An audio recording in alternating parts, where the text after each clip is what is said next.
I'm so glad to have you on the JK Experience here, brother. I got to tell you, it was a really great friend, Brad Davidson, who I was introduced to from Sharon, and he got me into Naked Warrior, by the way.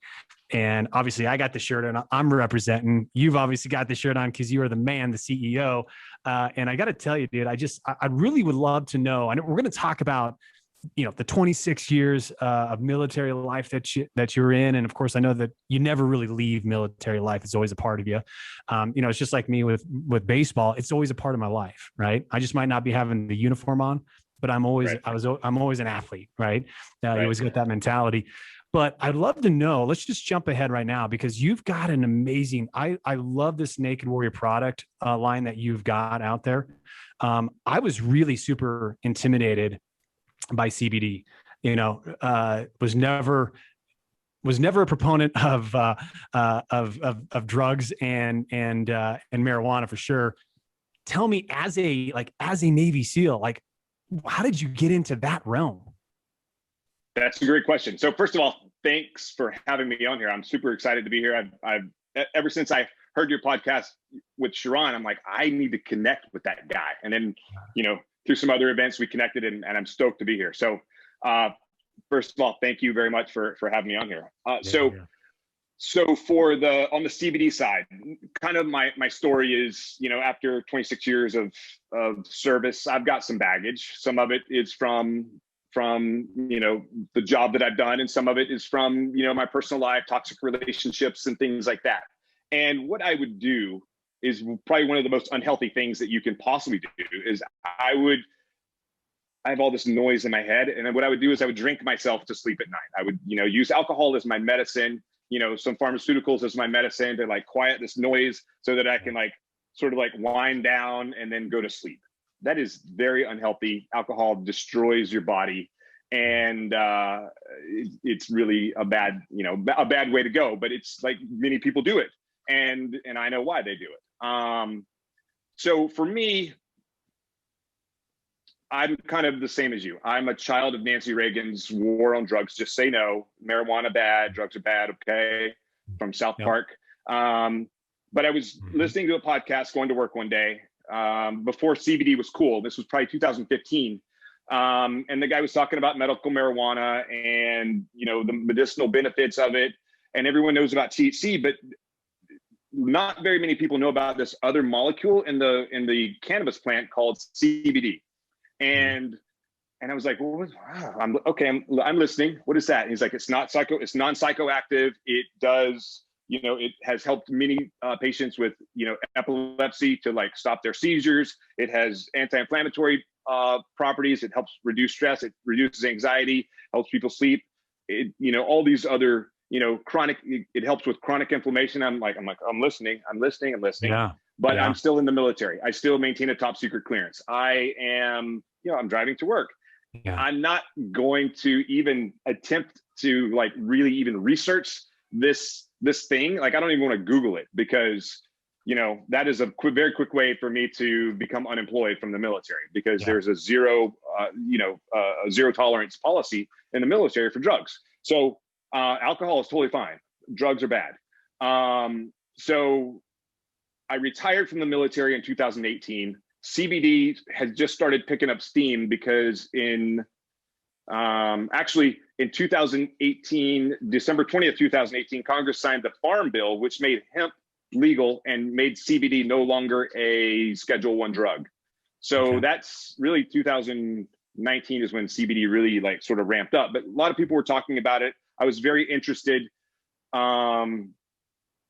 because I'm from what alcohol has done to my body, I certainly needed an alternative.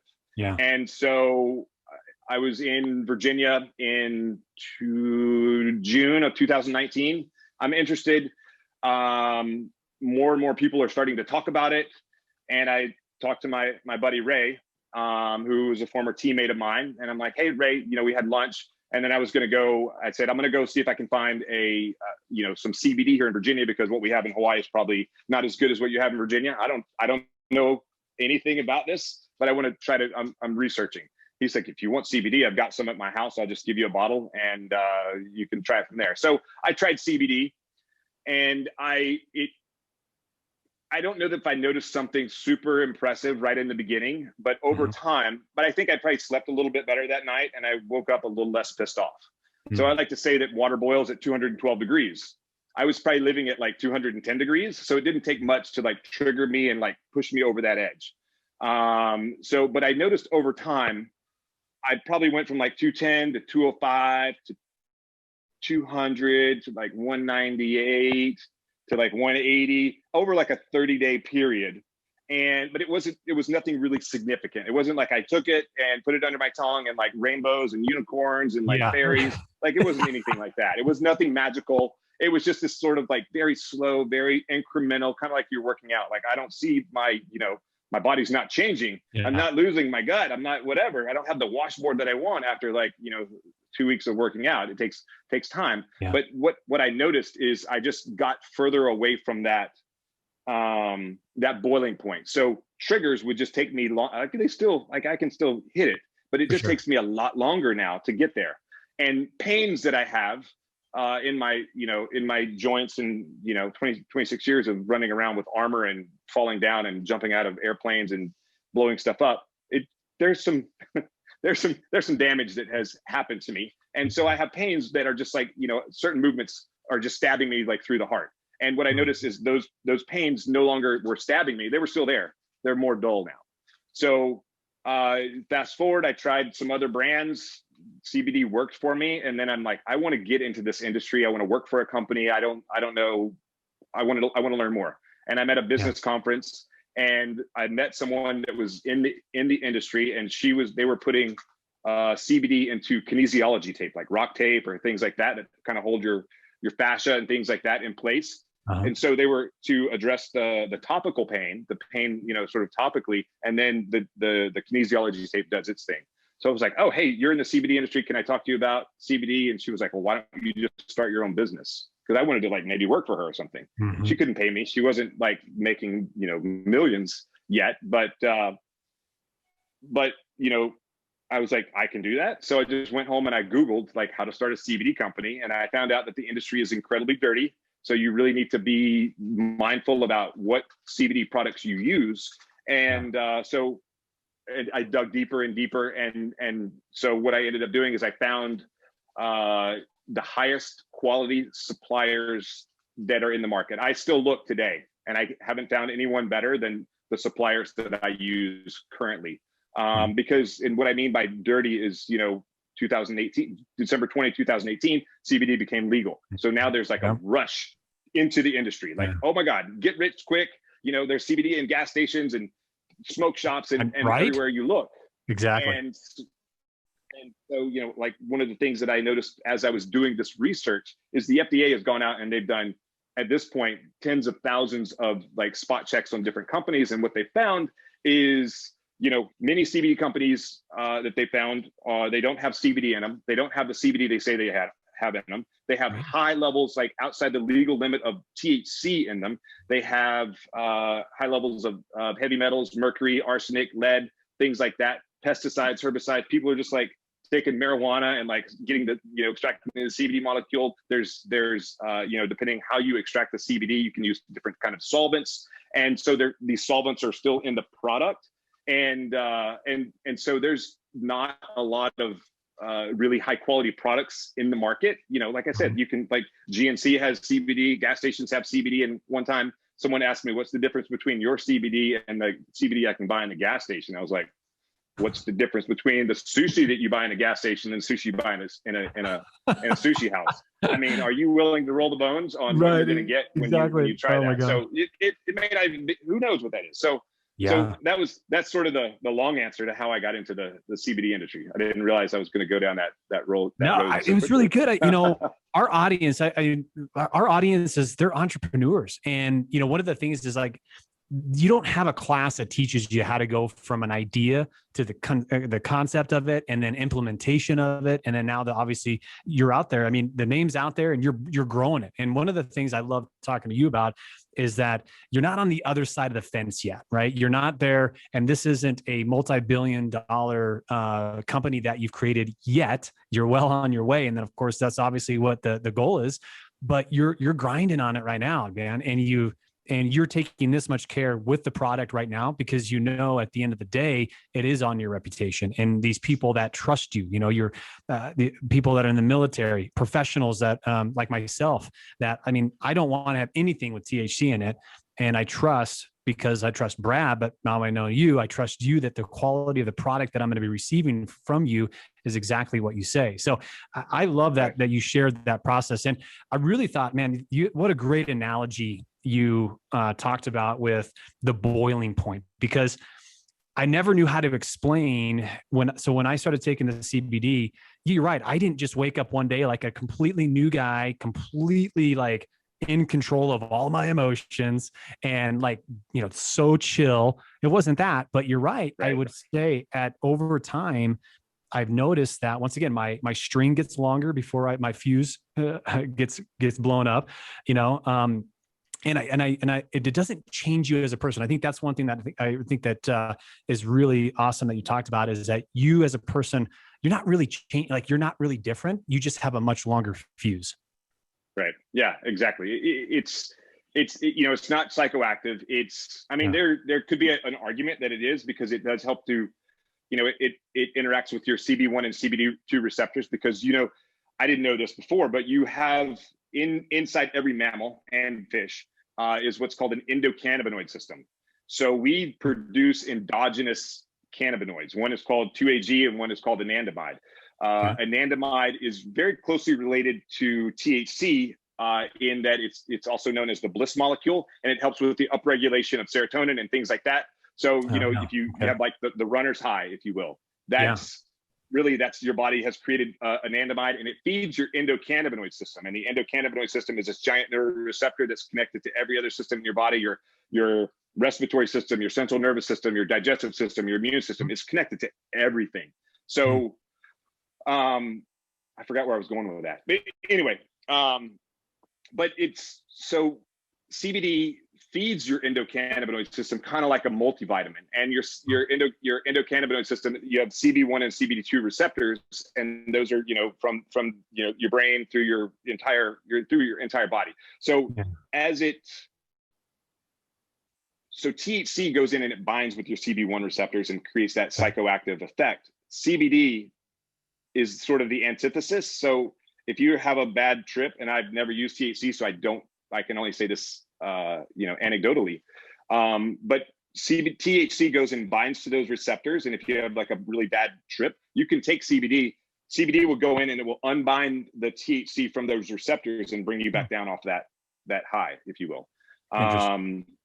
So it's sort of this, there's still so much to be learned from this molecule that was illegal like only a couple of years ago. Yeah. One of the things I want to make sure we talk about too is not only do you have the CBD product where it is just a nice, just a little vial, and you take the drops, you know, put it on your tongue and you're good to go that day. You also have the energy drink, which I love. You know, one of the things that is always a freaking challenge with energy drinks is that chance for jitters, that chance for you just like, you don't really feel like you're in control, and or either that, or I've even taken ones where the amount of blood that just goes to my head and like I get all tingly and I just kind of have this out of body experience.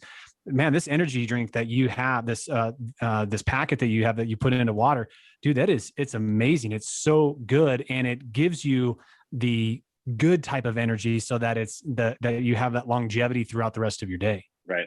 And thank you for that. And yeah, I've had some other people come back. So some gyms carry my product, and there's a CrossFit gym in North Carolina.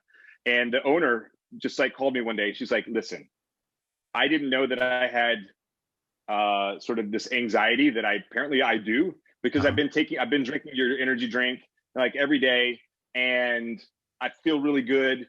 And then I stopped drinking it, and I didn't realize it right away. But then I was like, why am I so angry and so like anxious about stuff? And then I was like, oh, I was taking that CBD energy drink, and I was like, it just tastes good and I feel good after it. But yeah, it was sort of like, I'm like, awesome. I'm super, you just made my day. Oh my gosh. Oh, you're back. All right, you got me there. Hey, so everybody on the show here, I got you. For those of you are watching us through our YouTube here, by the way, Will is over in Hawaii. So if there's a better place to be right now, I mean, come on, man, this is awesome that he's over in Hawaii. And I mean, it's nice here in Wyoming. I'm not going to complain. I know you probably are a mountain guy yourself, so I'm sure that you would love to be here in Wyoming at some point in time. But I'd love to get back over to Hawaii sometime too. Work out a visit. Yeah. Well, we have a gym, so you and I are going to definitely talk about how we get you as a supplier in our gym as well too. And the last thing I just want to say, because I really want to talk about the Navy and the 26 years that you were in.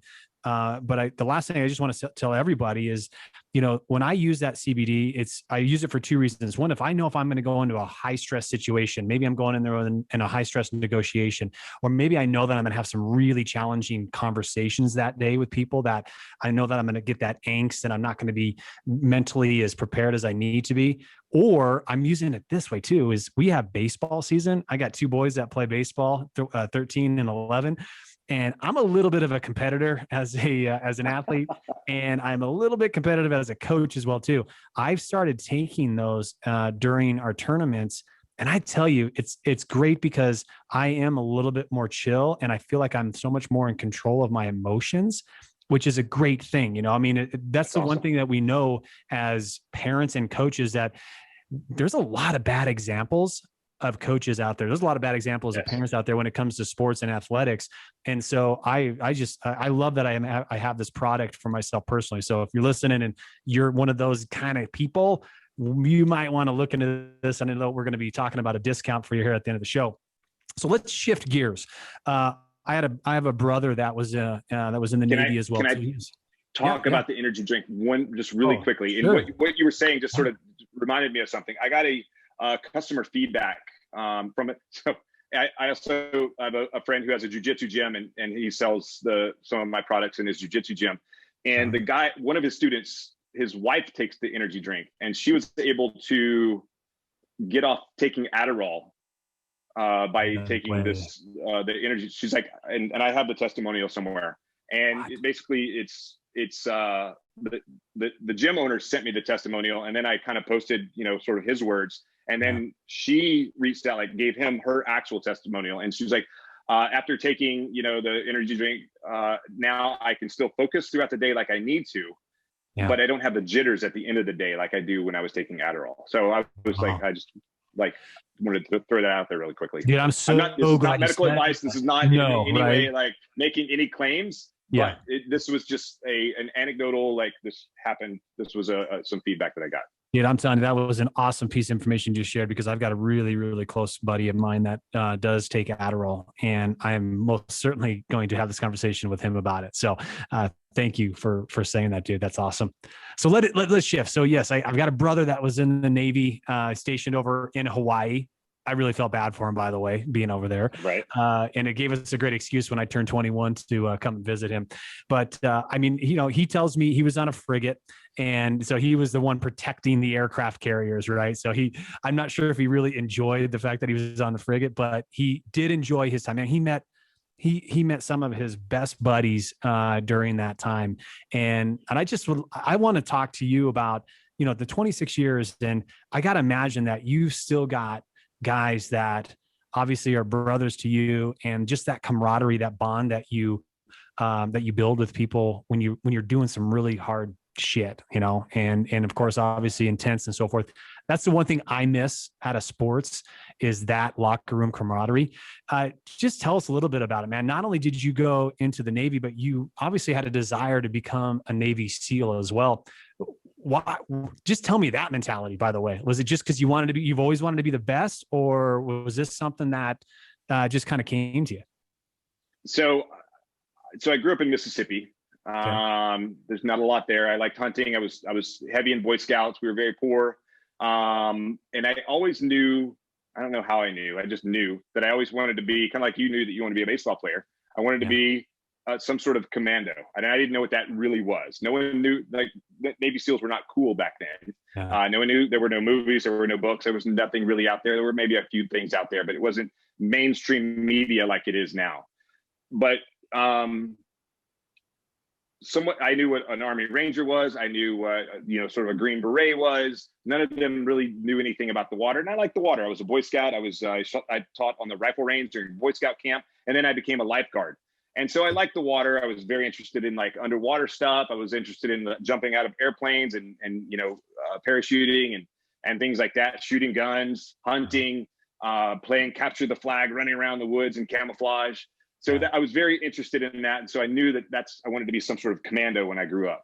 And then I went to a Boy Scout jamboree, and I met a kid. He was like, yeah, when I grow up, I want to be a F-14 pilot because of Top Gun. And I want to be a Navy SEAL. And I'm like, okay, what's a Navy SEAL? Oh, it's this commando, and they do this, and, jump out of airplanes and blow stuff up, and they scuba dive. And I'm like, okay, yeah, I want to be a Navy SEAL too. So, so that's exactly what I want to do. I love all those things. Yeah. I don't know anything about them, but I loved them. And then I was at teaching like maybe a year later, teaching at a Boy Scout camp, and there was a pilot who came out because there was a naval air station in my town. And a pilot came out and he spoke at a campfire one night, and I talked to him afterwards. I'm like, yeah, I want to be an F-14 pilot, and like a pilot like you, and I also want to be a Navy SEAL. And he's like, oh, a Navy SEAL. So I had a Navy SEAL in my OCS class, my Officer Candidate School class, and anytime the class messed up, then the SEAL, who was former enlisted guy, went to college, got his degree, he's getting commissioned now.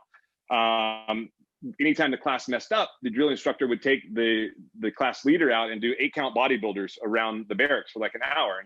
And for those who don't know what an 8-count bodybuilder is, it's kind of like a burpee, but with more steps to it. And he would come back in and the guy's not even like breaking a sweat. So I was like, yeah, that's what I want to do. I want to be one of those badasses. So whatever that means, that's what I want to do. I already know that it needs a commando, and does all that cool stuff. So, the Navy recruiter just happened to call me like a few weeks later, and he's like, hey, have you ever thought about joining the Navy? I was like, yeah, I want to be a Navy SEAL and a F-14 pilot. He's like, check, come on down here. And so I joined the Navy, and I made some tactical errors on the way to becoming a SEAL. I joined the Navy to be a SEAL. Right. I made some tactical errors. And I actually recorded a podcast for for an organization that is out there that is helping people, guys and girls like to join special operations if they want to, just to kind of give them like a path and some help. And so I kind of recorded my experience, and I had some lessons learned. And one of the lessons learned is I didn't tell people what my true intentions were all the way, like everyone. Like I didn't tell everyone that I wanted to be a SEAL, because the Navy, they only care about putting people on ships.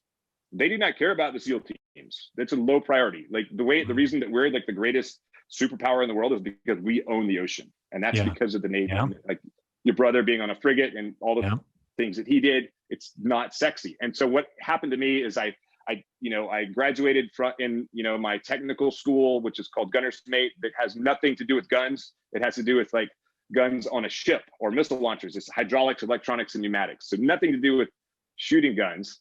So I graduated high enough in that class. I was like, well, you know what? I'll take these orders to this other school for 4 more months. I'll get in better shape, and then I'll go to Buds. Well, what happened to me is I took these orders, which required me to go to Yokosuka, Japan, and spend 24 months on a destroyer. And that still almost prevented me from going to Buds, because when it came time for me to rotate out and go to my next command, I called my detailer, the guy that tells you where you can go and what you can do. I said, hey, I'm going to drop a package to go to Buds, and he was like, yeah, I'm not going to release you because you're too critical to the Navy. I was like, oh, what? No. So I got the answer no all the way through until one day the chief of naval operations came to my ship in Yokosuka, Japan. It was a small ship. It's a little bigger than a frigate, not a lot. There was aircraft carriers. There's all these other ships in Japan. He only came to our ship, and he had chief of CNO's call. So the CNO is the most senior guy in the Navy.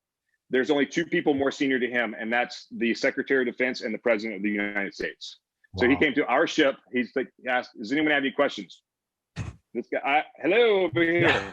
So I said, I joined the Navy to be a SEAL. I think I deserve a chance, but my detailer won't let me go. And I think I deserve a chance to go. because he said, I'm too critical. And so the CNO turns to the commanding officer of the ship and he's like, is he a good guy? He was like, yeah, he was a sailor of the quarter this quarter. It's like, check, you'll be in the first class after your PRD, which is planned rotational date, which was like 6 weeks away. I called the SEAL detailer like 2 hours later. And I said, hey, have you heard anything about my orders? He's like, yeah, we mailed your orders out this morning. So that was like that then. So it took me 3 years just to get the buds. And then, dude, that is some divine intervention right there, brother. I mean, right? Oh my gosh, it was dude. very cool. Yeah. Yeah. Oh, holy cow, man. Well, I love it. I don't know if you listen to Ken Coleman is with Dave Ramsey. He's with Dave Ramsey. He's got an awesome book called The Proximity, the proximity circle. And that's really that what he's talking about is like, you just got to be in front of the right people. Right.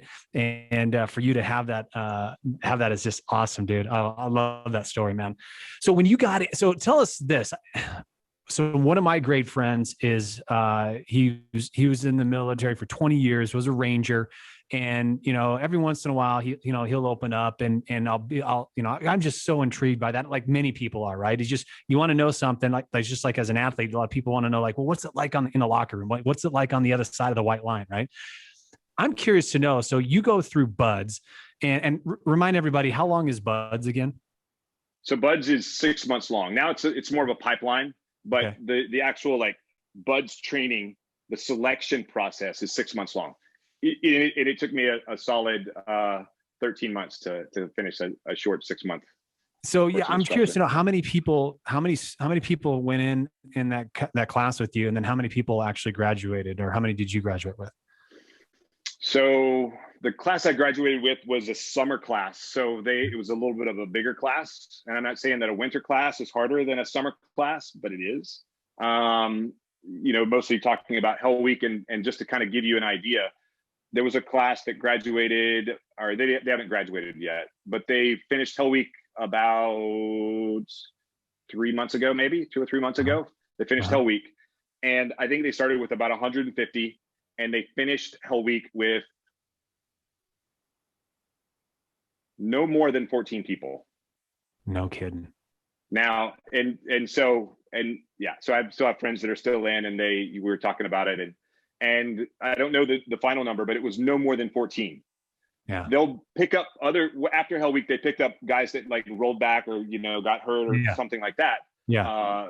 But have already made it through Hell Week. But, of that, there will be no more than 14 original people. My original class was probably 22, something like that. My second class, I was in 4 classes while I was there, just because of injuries and things like that. But the attrition rate is about 75%, 80%, roughly. Yeah. I was talking to another gentleman. We had him on the podcast, and he was a paratrooper, and he was talking about the attrition. But one thing that he talked about too is the amount of money that it goes into developing paratroopers and Rangers and Navy SEALs. And he was throwing a number. This was back when this would have been back in this, I think the late 70s is when he was in. I mean, at that time, it was over $1 million per person that they're investing in. I mean, it's unbelievable. And I thought that to me, that was pretty mind blowing to understand. Wow, this is how much it costs for the military to develop, our elite forces. So I'm curious to know, you get through Hell Week, but it's not like, I think that's the misconception. Like a lot of people are like, oh, you get through Hell Week and like, then you're good.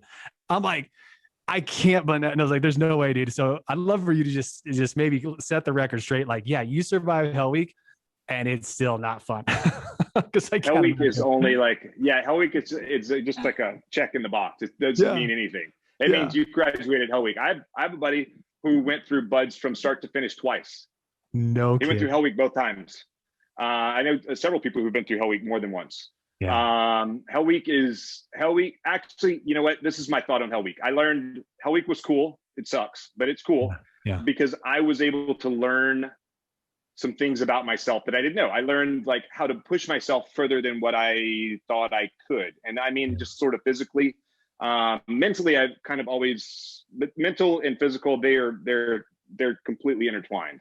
And what I mean by that is things that I learned is that Hell Week sucks. BUDS sucks. I mean, it's fun if that's the mentality you have, because you can have fun even though it sucks. And some of the the cool stuff about it is it's just your mindset. And, you know, in the boat crew that I was in, a boat crew is 7 guys, you know, three on each side and a coxswain in the back. And sometimes you're in the water paddling, and sometimes you're on land running with the boat on your head. And that's some of the most miserable times of your life, is that boat on your head. And, you know, we run all over the place. Sometimes we get in line and like we run to chow with the boat on our head. And the boat crew that I was fortunate enough to get into, and I kind of saw that they were a bunch of winners and everyone else was just sort of going through the process, and some guys were quitting around me. And I'm like, I'd been there for like probably 6 months at that point. And I'm like, if you want to quit, get out. I don't have, like, in the beginning when I first got there, I'm like, no, don't quit, stay, we're a team, come on, let's go.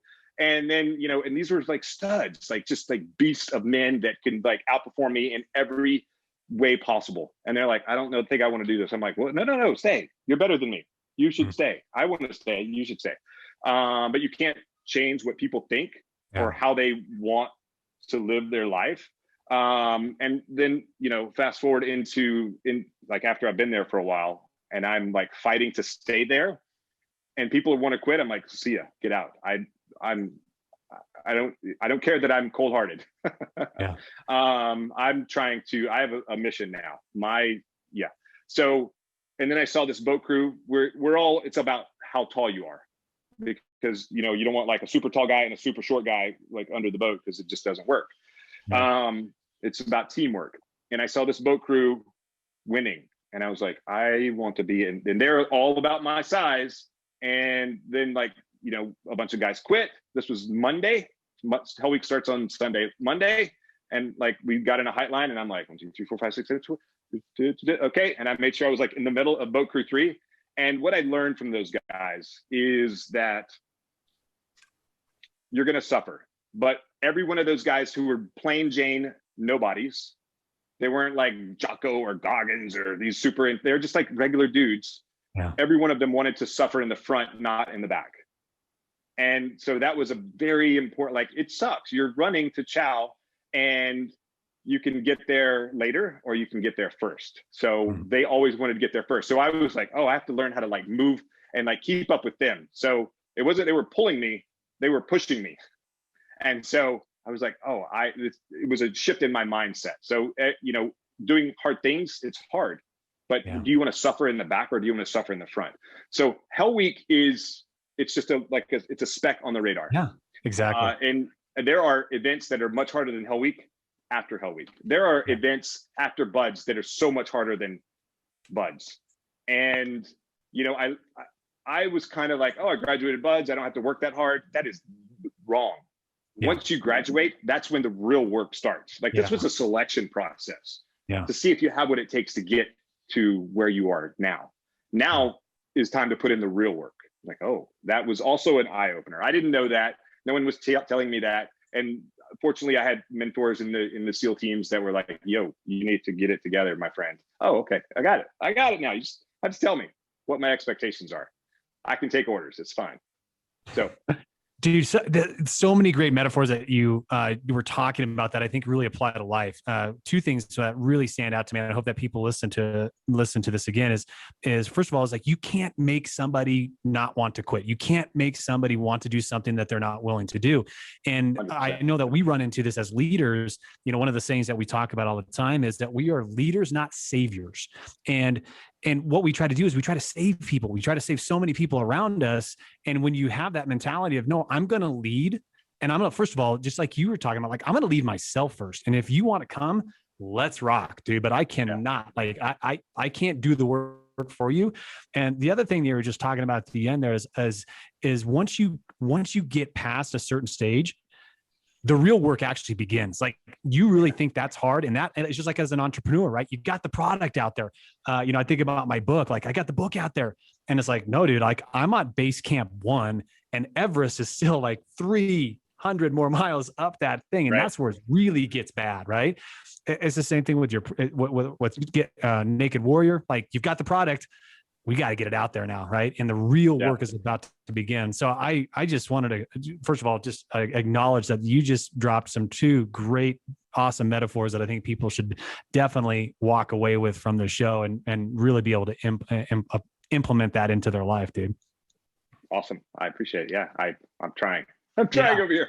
Yeah, dude. No, you're doing great, my man. Well, I want to wrap this up. I've taken already over a half hour of your time, my man, and I know that we could go on for a lot longer. But one of the things we want to do for our audience is that you've been gracious enough to give them a discount if they use the discount code JK20.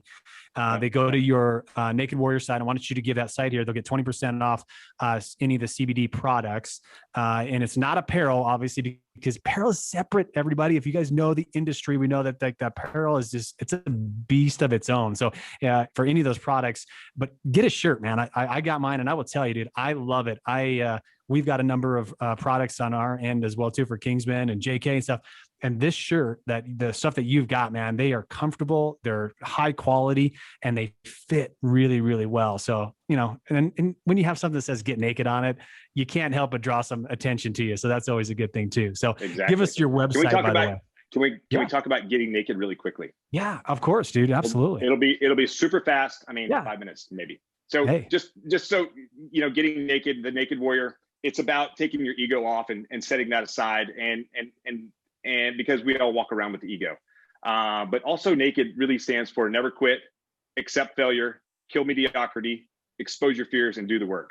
So the get is really about taking action. Take action in your life and taking action about getting that ego off. Good ego is good. Bad ego is bad. And the bad ego, is, maybe you've been hurt.